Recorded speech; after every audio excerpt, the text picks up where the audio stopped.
Right now, on to the point. I used to get along so great with Gavin when I was president. Gavin's a good guy. Trump versus Newsom in Switzerland. Tonight, the jabs and the threat over possible funding for the state. An immigration agent shoots at a man in Southern California. Tonight, the investigation now underway.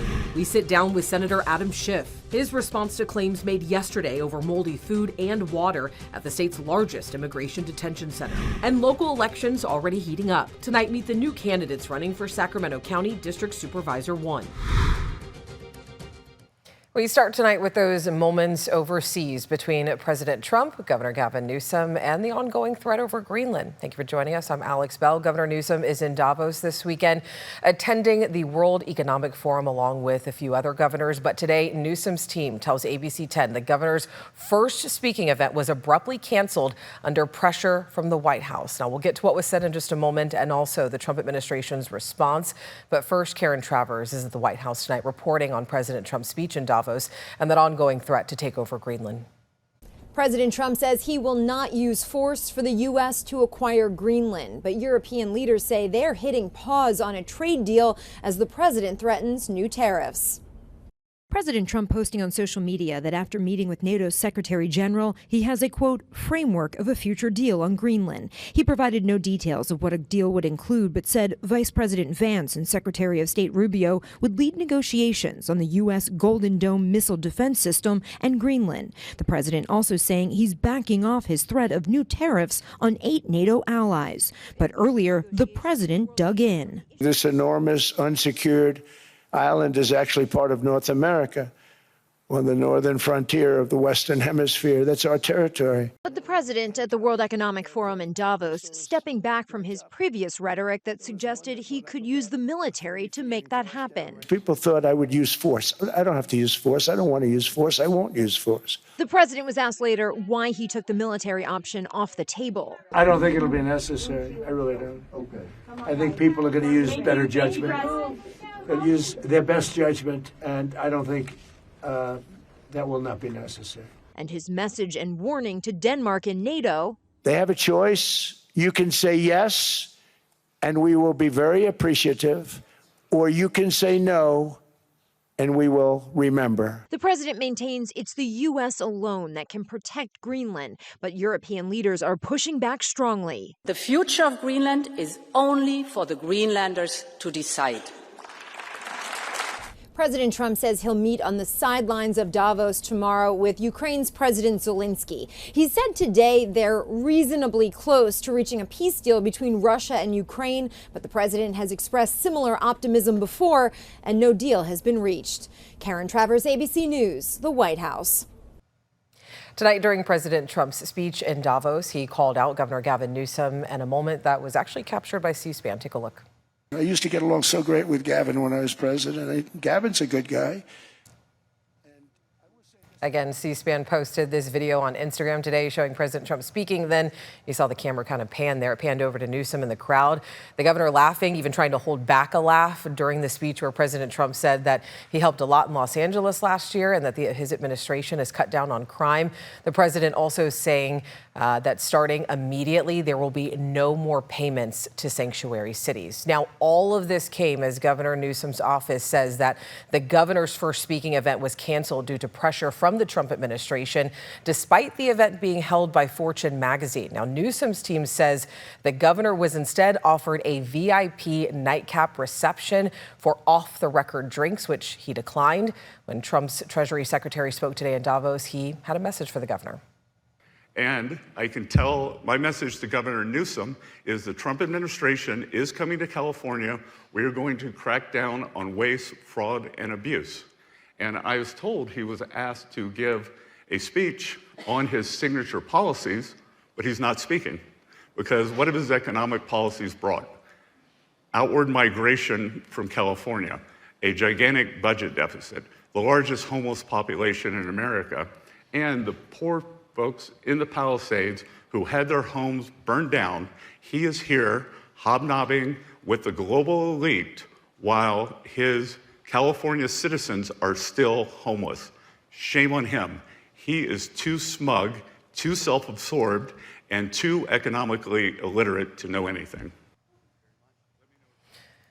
Well, ABC 10 has reached out to Governor Newsom's office for comment about these statements, and we have not heard back yet. Meanwhile, Governor Newsom has a speaking event scheduled in Davos at 11:30 tonight local time. Now, people online are asking who is funding the governor's trip to Davos. People are asking, is it the taxpayers? Who is it? So, of course, we wanted to know, too. In a statement from the governor's office tonight, ABC 10 is told, quote, consistent with previous trips and across multiple administrations, Democratic and Republican, the governor and his staff's travel is not funded by taxpayers. This trip is supported through non-state funds via the California State Protocol Foundation. The California State Protocol Foundation is a nonprofit that uses private donations rather than taxpayer funds to pay for certain expenditures of the governor's office. And turning now to the country's immigration crackdown as ICE arrests continue across the country. U.S. Senators Adam Schiff and Alex Padilla toured the state's largest detention center yesterday out in Kern County. It was part of an oversight visit, the senators say, with Congress set to consider bills to increase ICE funding and detention beds. They wanted to see firsthand the concerns about the conditions of detainees here in California. Schiff said that detainees told him there was mold in their food and water. One described a salami or bologna sandwich that was moldy. Many described getting stomach aches from drinking the water here. All right, and I want to go ahead and bring in now our ABC 10 State Matters political reporter, Jenny Huh, because you have reached out to the company that operates this. She also had a one-on-one with Schiff today. Yeah. So talk to me a little bit about what the company said as well as what the senator said. The company basically, denied those claims by the senators. They said that the drinking water is clean. It's actually the same drinking water that the staff and the local community uses. And they also said detainees get 3 nutritious meals a day, customized for specialized diets as well. And so basically they denied those claims. In my conversation with Senator Schiff, I asked for his reaction to CoreCivic's reaction. And this is what he said. Take a listen. He said he's not confident. Well, what the detainees told us is that the water smells bad, and when they drink it, they often get a stomach ache as a result. And they assured me, just as the statement you read, we've got it all under control, it's all taken care of. So what you saw doesn't really give you confidence in the statement that they provided? No, I mean, this is what we hear from the DHS authorities all the time. And I do want to ask you, because we know that across several communities across the nation, a lot of people are worried about these immigration operations that are taking place. Talk to me about what Senator Schiff really had to say about that. Senator Schiff said that is the very unfortunate part, and that is most of the detainees that he saw yesterday at the California City facility as well. But he basically said, hey, let's look at the politics of it. We have to look ahead to the 2026 midterm, and really Democrats need to kind of unite to ensure that the GOP trifecta in D.C. doesn't continue so that more proper oversight can be conducted. And I'm going to have much more on my full conversation with the senator tonight right here on Channel 10. You guys talked about a lot of things, exactly. Didn't you? Healthcare, the state budget deficit, and more on immigration enforcement as well. So a lot there. All right, Jenny, thank you so much. I appreciate it. All right, let's turn to Southern California. Tonight, an investigation is underway after a federal agent opened fire during an immigration operation. This happened in Willowbrook, just north of the city of Compton. The Department of Homeland Security says the targeted operation began in Compton to arrest a violent criminal from El Salvador, who they say is involved in a human smuggling operation and has prior arrests, adding that an immigration judge issued him a final order of removal back in 2019. Here's what one witness has to say. I have a neighbor, right? So he was heading out to his car, and then they were already parked inside though. Like there was like a white van and like a gray car that was already parked inside, and a couple of the cars, but I couldn't catch them. And he was walking out, and then as soon as he went inside his car, that's when I guess they tried getting him out the car, and he tried running away in his car. But then that's when they shot him, they shot twice. Now, DHS says the man tried to evade arrest and rammed his vehicle into law enforcement. That's when one of the agents fired and missed the man, but he was taken into custody. And as immigration operations continue in Minneapolis, the vice president's office says that J.D. Vance will visit Minnesota tomorrow. They say that Vance will host a roundtable with local leaders and community members and deliver remarks focused on restoring law and order in Minnesota. Vance also plans to meet with ICE agents. We know that he has repeatedly defended their actions. Vance's visit comes days after the Justice Department subpoenaed several Minnesota officials as part of an investigation into whether state and local leaders have obstructed federal immigration enforcement efforts. All right, stay with us. We have a lot more news to get to. Coming up, we are headed out to Elk Grove. Concerns over a future permanent homeless shelter. The community meeting that is underway right now will take you out there live. Plus, local elections already heating up. Who is running for Sacramento County Supervisor in District 1? Can't completely rule out the chance for a few very, very isolated raindrops overnight tonight. But tomorrow we've got clearing skies, highs in the upper 50s to near 60. We've got a full breakdown of the forecast after the break.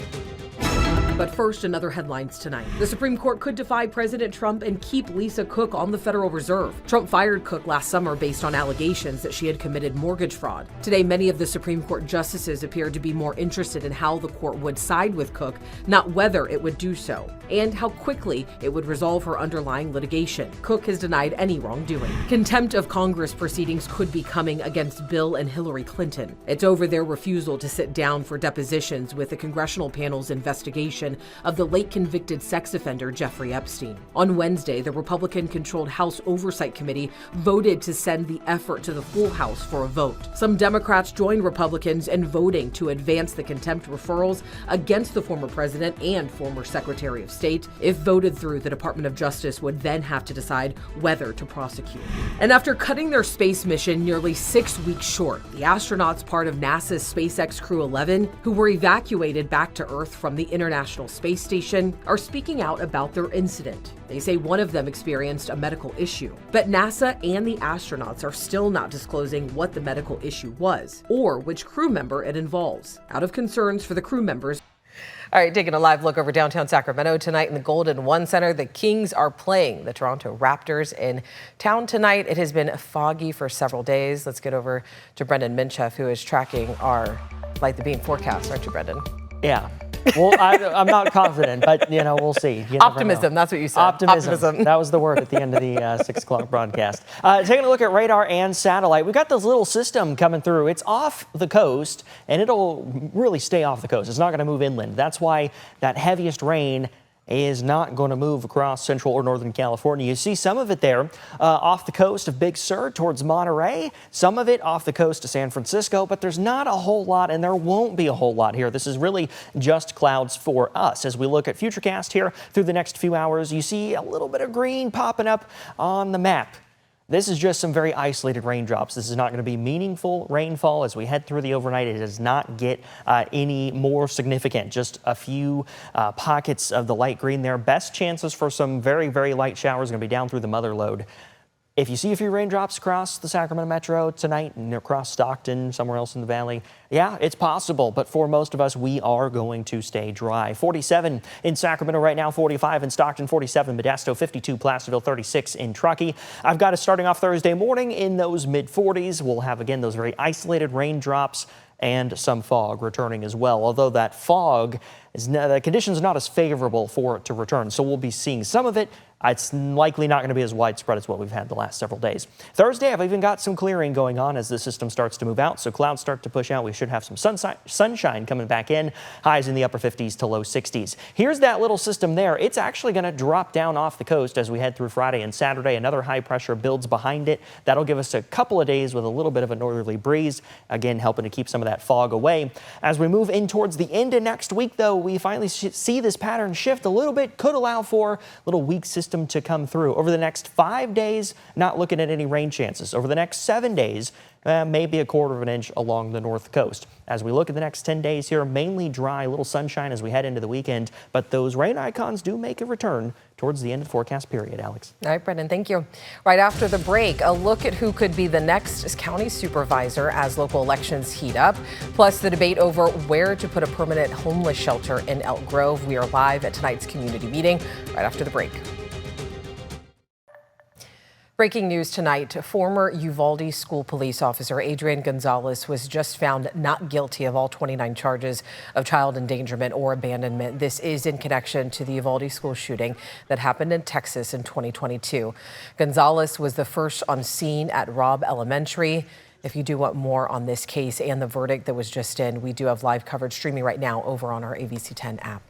All right, let's take you out to Elk Grove, where a conversation that could shape the city's future response to homelessness is happening right now. City leaders are asking residents for input on where to put a permanent homeless shelter. ABC 10's Garshpal Sangha joins us live from that meeting with the 3 sites that they're looking at. Is that right, Garshpal? Yeah, that is correct, Alex. And that meeting got underway at 6 p.m., expecting to wrap up 7:45 this evening. The main presentation is over. Right now, the people have broken into smaller groups. Now, supporters say this permanent homeless shelter is long overdue, but others worry about where it could go. And those 3 sites that we were talking about, let's go and show you a map of where those 3 sites could be. The city of Elk Grove says after surveying 655 residents and reviewing more than 130 potential sites, they've narrowed it down to 3 where that homeless shelter could go. It's along Dwight Road, north of Laguna Boulevard. The second one is 9296 East Stockton Boulevard, and that third one is Survey Road at East Stockton Boulevard. Now, the city says at any given time, 100 to 150 people here are experiencing homelessness, including those living outdoors, in cars, and at the current shelter. But that current shelter is temporary, and with that lease at Calvary Christian Center expecting to expire in September of 2028. So the hope is that permanent homeless shelter is up and running around that time. But tonight, residents expressing their concerns and priorities as the city figures out what is next. So we will have a full reaction at tonight's meeting on Late News Tonight at 11. Reporting live from Elk Grove, Garshpal Sangha, ABC 10. All right, Garshpal, thank you so much. All right, let's get to our next story. A new candidate has emerged in the race for Sacramento County Supervisor for District 1. Dr. Flo Kofer has announced her campaign to fill the seat of current Supervisor Phil Cerna, who has announced his retirement late last year. Now, Kofer will be running against current Sacramento City Council member Eric Guerra. ABC 10's Jeannie Nguyen is here to introduce us to both of the candidates. Alex, Councilmember Eric Guerra has been endorsed by current Supervisor Phil Cerna for his seat. He says he's ready to take on the challenge to continue to do the good work Cerna has already done over the past couple of years. But Dr. Flo Kofer tells me she believes it's time for change and that her experience can bring positive changes to the district. I have a background in public health. I'm an epidemiologist. I've worked on county programs. I come from the California Department of Public Health. And so it just makes sense to have someone with that expertise to complement the 4 other supervisors who don't have that background. Dr. Flo Kofer is hoping to be the next Sacramento County Supervisor for District 1. The seat is currently held by Supervisor Phil Cerna, who recently announced he will not be seeking another term. Kofer says her focus will be addressing the homelessness issue. What are we doing to get people into housing immediately? Are we looking at our current housing stock and saying, can we just buy up and rent some of it so we can get people inside? Are we identifying people who aren't going to be able to live independently and making sure they have the social supports? Kofer ran for Sacramento mayor in 2024 and narrowly lost against Mayor Kevin McCarty. Now she'll be facing current Sacramento City Council member Eric Guerra, who has been endorsed by Cerna. Both are long-term Sacramento politicians, and Kofer acknowledges the challenges there, but she believes it's time for change. And no one should expect their county supervisors or any of their electeds to know everything. What you can expect is for them to listen, for them to turn to really keen expertise when they need something, and for them to be responsive to the community. And I am a yes on all 3 of those things. Guerra tells ABC 10 his experience on city council will benefit him if he's elected, especially dealing with the challenges in having a city district that also crosses over into county jurisdiction. Because the progress we've seen on Stockton Boulevard with all the new housing, the small businesses now investing in there, that's a result of pulling people together. And now being able to use that city council member perspective as a supervisor, it'll allow us to break down those silos. We cannot have the city and the county fighting each other. Homelessness is also a top priority for Guerra if he's elected. His focus is working together with all agencies and jurisdictions to make effective changes. The one thing that the county needs to do is figure out how to partner better with all the cities. We cannot have a scenario where one city is pitted against the other. And this is one thing that the grand jury said the county and the city and the cities need to be working together. And even though he's got Supervisor Cerna's endorsement, Guerra says his focus has always been his community. I think regardless of endorsements, they do signal important. It's what you're doing in the community, and that's exactly how I continue to run my campaign. And Cofer says she will not be accepting any corporate PAC money during her campaign. Guetta says he'll be happy to accept donations from local businesses, but not from corporations like oil and tobacco. Alex. All right, Jeannie, thank you. Stay with us after the break. We are taking a live look over Hollywood with an Oscars update. And a quick reminder, the Oscar nominations will be announced tomorrow morning live from Los Angeles starting at 5:30 a.m. ABC 10 will be bringing you coverage on ABC 10 mornings with, of course, Mark S. Allen live in L.A. And don't forget, ABC 10 is your home for the Oscars. That ceremony is Sunday, March 15th. As always, thank you so much for watching. I'll see you tomorrow.